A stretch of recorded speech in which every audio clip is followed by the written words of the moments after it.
Next story I wanted to talk about is about a guy named Nick Walker. This is him on screen right here.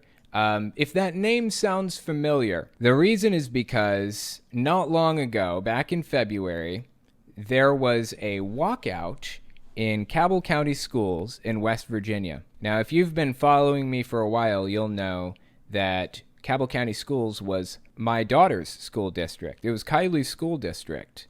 For years, we ended up leaving the school district because her health teacher said some really questionable stuff about the LGBT community and about atheists during school hours. And the one thing is, I'm hoping that you all are brought up by a good family or person, whoever's raising you, that they're teaching you right from wrong, and that it's not okay to be sexually active. If you look at the Bible, it says, sex isn't for love, it is for what? When is the time you should? After marriage. After marriage. I have got so many kids that were so against me in my first and second period, you would have a heart attack. It makes me sick how they believe. They say all you do is you everything you're teaching about sexual transmitted disease stuff, you keep referring back to the Bible. And I said, I almost said because I'm right, but you can't force somebody to believe in God. And that's whether you do or not, that's your opinion. But I just can't get my head into there where people don't really think there's I'm just kind of shocked.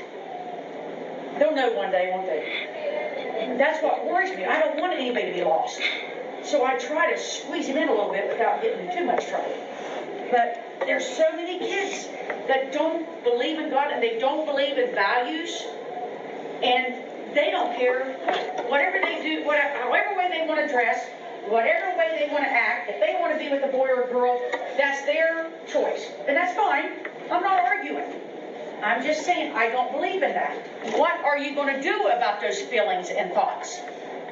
And if you're brought up with morals and values, then God's going to be there to help you make better decisions.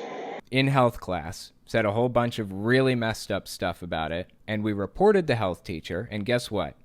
The entire town turned against us. Were hunting us. I mean, that's not an exaggeration. Showing up to our house at all hours of the night, taking pictures through our windows, the whole 9 yards, like threatening us, telling us they're going to burn our house down, all of it.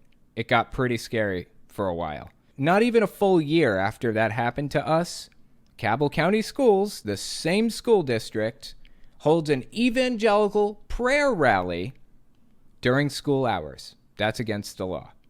And they did it anyways because they don't care, because they know they're not going to get in trouble for it. Well, guess what? They did actually get in trouble for it. As it turns out, FFRF, the Freedom from Religion Foundation, sued the school district for holding an evangelical prayer rally during school hours. We'll see how the lawsuit turns out. I'm not sure how it's going to turn out. But I wanted to give you guys a little bit of background on what happened real fast. I wanted to play the latest clip that explains the situation up to the minute. And then I wanted to talk about the guy who held the evangelical prayer rally, Nick Walker Ministries, because he was actually on Perry Stone's YouTube channel recently. If you're curious, just go look up some of my videos. I've talked about him a few times on YouTube. But let's start out with this kind of up-to-the-minute update. This was released on Channel 13 News in West Virginia, in Cabell County, WOWK. It's the local news channel there. And they're talking about what happened with the student walkout. So check this out. February 18th, 2022. New developments after a religious revival event held during school hours at Huntington High School prompted some students to walk out in protest. Good evening. Thanks for joining us. I'm Rob Macco. And I'm Marilyn McAuliffe. Now, some parents and students are taking legal action. 13 News reporter Natalie Wattis joins us live from the Huntington newsroom with more details. Natalie, what can you tell us? Well, Marilee, Rob, I spoke with an attorney from the Freedom from Religion Foundation. I just want to make note of something. This is really interesting. This person is standing in front of a green screen. I wonder why they're doing it that way in front of a green screen. You can tell because there's like a white line that follows her arm up here. and you can see like they just didn't blend it very well. I'm not saying that I'm any better. Like, I'm just some amateur dude, you know. I don't know, you tell me. Am I blended better with the green screen around than she is? Some amateur guy as compared to like a full-blown news service? You be the judge. Freedom From Religion Foundation. They, along with 11 parents and students, filed suit against the Board of Education, the superintendent, and the principal of Huntington High School Thursday. Filed in district court in West Virginia, the lawsuit is seeking a judgment declaring that the religious revival event did violate constitutional rights. They are also asking for a permanent injunction against the district ever sponsoring religious assemblies during the school day, and that they cannot conduct, promote, or participate in Nick Walker Ministries assemblies during the school day. Those are all already laws. You're legally not allowed to do that stuff. So it's not like an injunction is even necessary, or it shouldn't be. It obviously is necessary, but it shouldn't be necessary. All those things were already illegal. Now, the lawsuit also asks for $1 in damages to each plaintiff to symbolically show that harm was done. The attorney and the parents tell me they want to make clear this is not about money, but about policy changes. For the record, Chris Line, the FFRF attorney, he's the one that worked with me too. Mad respect to Chris Line. And we want something that says that the district definitely can't allow this to happen again, rather than just taking their word for it. Because in the past, you know, they've had all these different incidents In the past, they've had all these different incidents. I have to assume he's talking about my incident that happened just 10 months earlier or 11 months earlier. And they've said they're going to take care of it, and yet we keep seeing these problems crop up. A spokesperson for Cabell County Schools says they do not comment on pending litigation and declined to comment on this. The parents listed on the lawsuit also declined to comment, saying since the lawsuit is filed, they prefer to let the lawyers and the board handle it from here. In Huntington, Natalie Wattis, 13 News, working for you. Now, for what it's worth, the principal was listed in the lawsuit, and the principal actually apologized to the students, to one or two specific students. And I talked to the student, Cameron Mays. If you want to learn more about what happened here, it's on my main channel. In fact, it's on both of my channels, my Fireside chat and my main channel. I've talked about it in both places. But I did a full-blown interview with Cameron Mays, one of the students that's suing the school. I did an interview with him and put it on my main channel, so give it a look if you're curious. I think it's super fascinating. I even put clips in there of the principal apologizing to him and everything. But honestly, you know, I don't really care if the principal apologized. It's irrelevant. What I want in an ideal world is for this to have not happened, for Nick Walker Ministries to have not shown up to this school. And guess what? This wasn't the only school that he showed up to either. He had gone to the Huntington area middle school just weeks prior, the middle school. He's been going to all the schools in the area, all the schools in the district doing this whole bit, this revival bit. Well, check this out. This is actually a clip from the revival. Remember, this happened early February 2022. Check this out. And we believe right now that life is never the same. That's Nick Walker right there. We give you praise, glory, and honor right now. Burn it right now in our memories and our hearts forever. In Jesus' name we pray. During school hours. This is happening during school hours. So let's take a closer look at Nick Walker and Nick Walker Ministries, see what he's all about. This is December 29th, 2021. Wanted to get an idea of some of the things that he has to say, some of the beliefs that he holds. Check this out. I dare say some of you have been in church for 20 years and have never tasted Jesus before. Dear Lord, please help me not take the low-hanging fruit. This is from the same live stream. Check this next part out here. And Paul, in Acts 26:28, if you look at it, he gets there to the end of his message, and he just makes it personal. I've been preaching to the whole body tonight, but now I'm going to make it personal with you. He looks at Agrippa, the king of the land, and he says this, "Hey, do you believe the prophets? I know you do." He doesn't even let him answer. He just says, "I know you believe this. I know you do." And Agrippa is trembling in conviction. Agrippa's response now rings in hell for all of eternity. Now, before we get to this next part of his sermon, I just want to point something out, okay? The Bible is a big book made up of 66 smaller books written by dozens of authors, maybe hundreds, who knows? A lot of people over thousands of years that have contradictory opinions on a lot of things. Like a lot of these books hold contradictory moral positions. The Bible doesn't make a moral declaration that it doesn't reverse a chapter later. You can justify anything that you want with the Bible. Really, what you preach about and what you teach and talk about is not a reflection of what the Bible has to say. It's a reflection of what you, as a pastor or as a reader, already believe. That's what the Bible really is. Nick Walker's giving us his interpretation of this King Agrippa thing from the Bible. Agrippa's response now rings in hell for all of eternity. Because he looks at Paul and he says, "You almost persuaded me to become a Christian."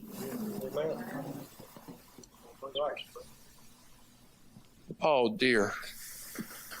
Almost, but not quite.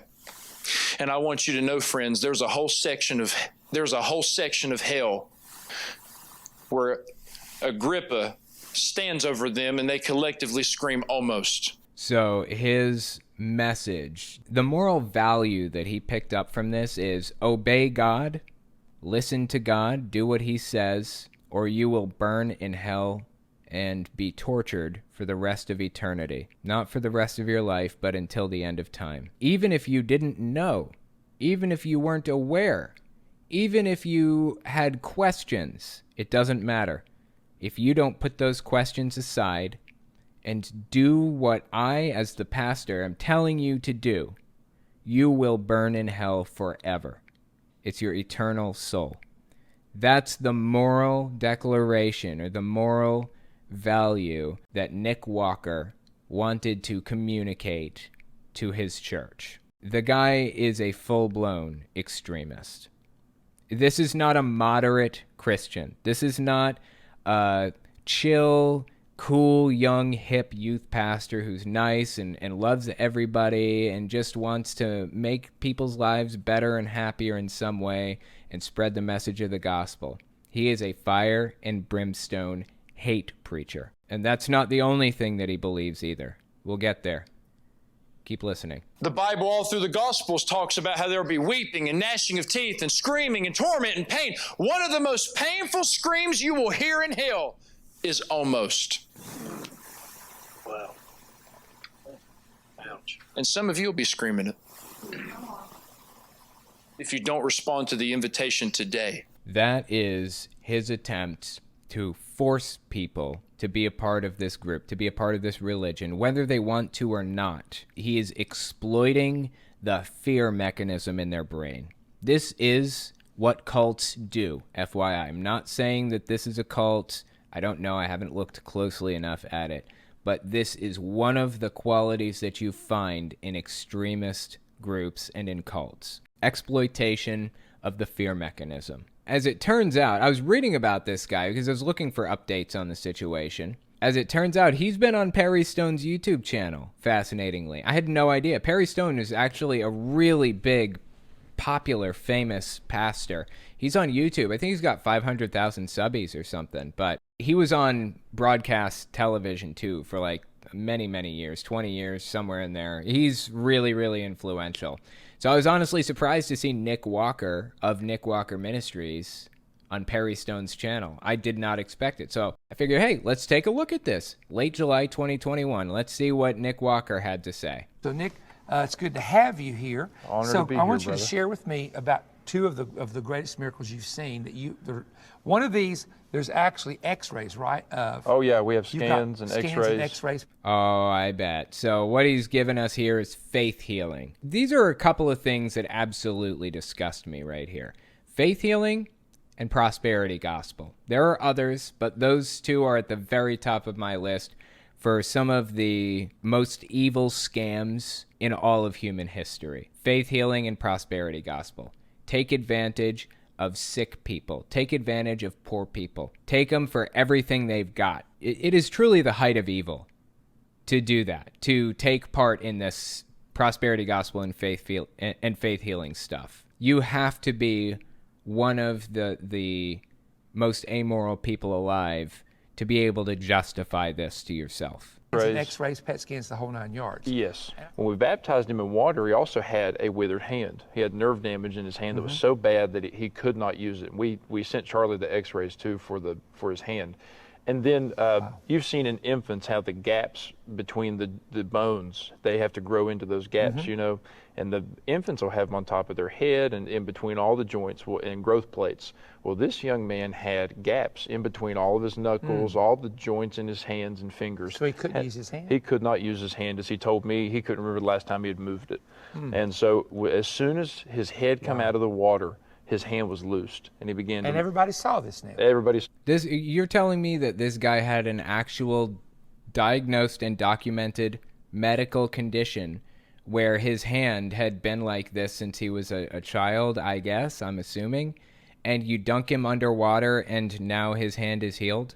Awesome. Okay, well, why don't we send amputees under the water then? If this is something that's verifiable, we can put on record, take pictures before and after. We can have doctors diagnose and examine and scientists study the phenomenon. We should be good to go. I will become a believer. No joke.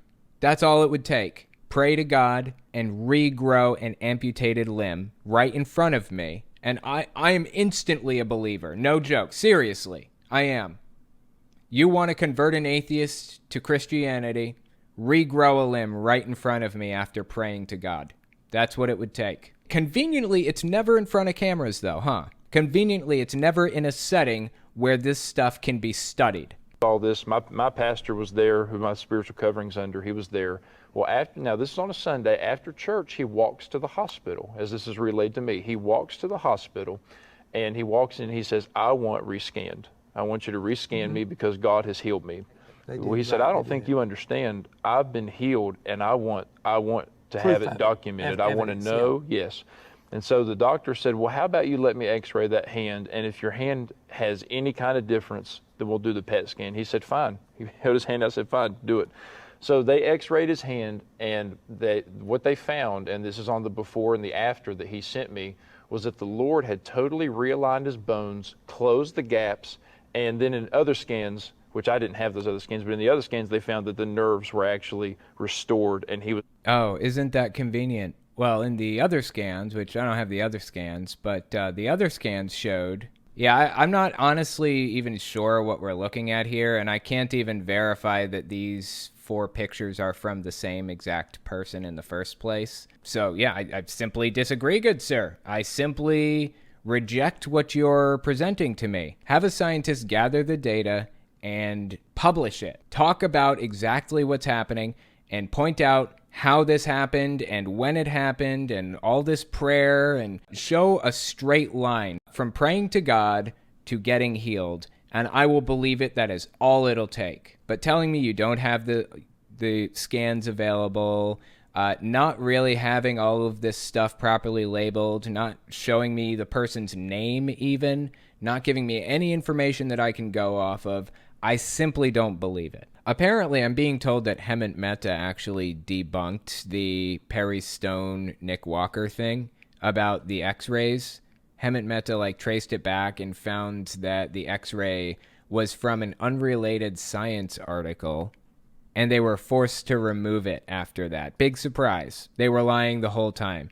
Who could have expected? Naturally, I was skeptical of it. That's the correct position. Skepticism, when you're dealing with people like Nick Walker and Perry Stone, that would be the correct position. But as it turns out, skepticism was the correct position anyways, because they were wrong. They lied. They lied about it. This is my problem with people like this. The tactics they employ. I have no problem with people believing whatever they want to believe. That's not my issue. My issue is the fact that they lie about stuff. They outright deceive people intentionally. They pull this x-ray from somebody's scientific paper and use it to claim that somebody was healed after being baptized. That is just a flat out lie. Intentional deceit. Doesn't the Bible specifically speak against that? This is the concept behind theocratic warfare. It's okay to lie, it's okay to cheat, it's okay to steal or manipulate or whatever if it's in service to God. That is the basis of this belief system. That's the basis of evangelicalism, and that is a problem we have to deal with. They found that the nerves were actually restored, and he was able to use his hand again. And even the hand looked crooked, and then the x-rays, it shows how the Lord had put realigned his bones. And so his hand was restored. What happened with the cancer? So the doctor said, I've never seen anything like this. I bet. Conveniently, we don't know the doctor's name. We don't know the patient's name. We don't know the actual condition or how long they've had it or when it was healed or what other countermeasures were taken leading up to it being healed. We don't have any of this information. How convenient is that? That is Nick Walker Ministries, my friends. That is who went to West Virginia to hold a revival in my old school district, the old school district that I went to. This is what's happening in West Virginia right now.